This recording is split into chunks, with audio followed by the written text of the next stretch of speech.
Well, good morning and welcome to 755 Live, about 5 minutes of what Jesus said.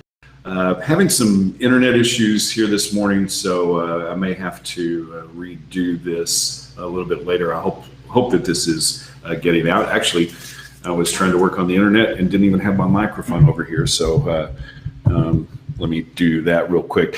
Hey, we have a different command of Jesus available every day at our weekday Bible plan at bible.today.church. So I would encourage you to check that out.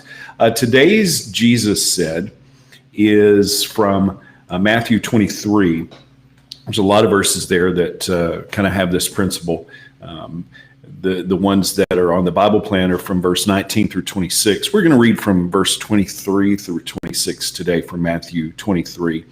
Where Jesus said, "What sorrow awaits you, teachers of religious law, and you Pharisees, hypocrites, for you are careful to tithe even the tiniest income from your herb gardens, but you ignore the most important aspects of the law, justice, mercy, and faith. You should tithe, yes, but do not neglect the more important things. Blind guides, you strain your water so you won't accidentally swallow a gnat, but you swallow a camel. What sorrow awaits you, teachers of religious law, and you Pharisees, hypocrites, for you are so careful to clean the outside of the cup and the dish, but inside you are filthy, full of greed and self-indulgence. You blind Pharisee, first wash the inside of the cup and the dish, and then the outside will become clean too." Well, first, I wouldn't be much of a pastor if I didn't mention, for those who say that tithing or giving 10% of your income is just Old Testament, Jesus actually said here that we should tithe. But tithing wasn't really the point here. Jesus wasn't slamming the Pharisees for keeping the rules. He was calling them out for being two-faced.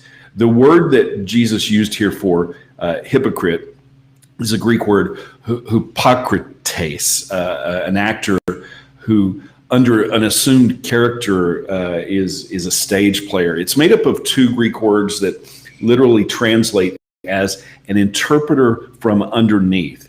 And that makes more sense when you understand that the actors in this first century Greek time in the theater, they wore these large masks to represent the character that they were playing.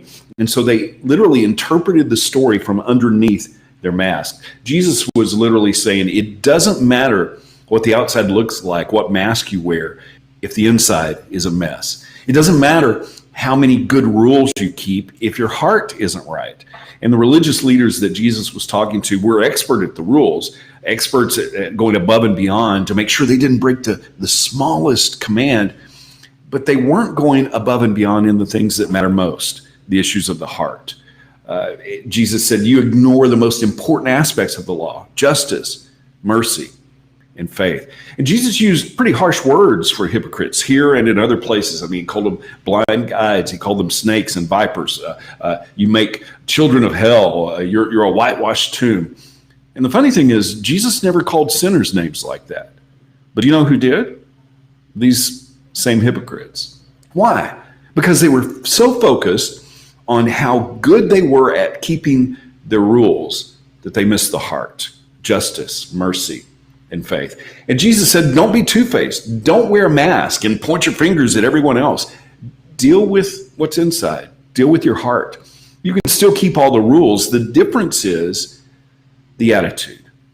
You know, you really can't hide self-indulgence, pride, greed, and envy with a mask of good deeds.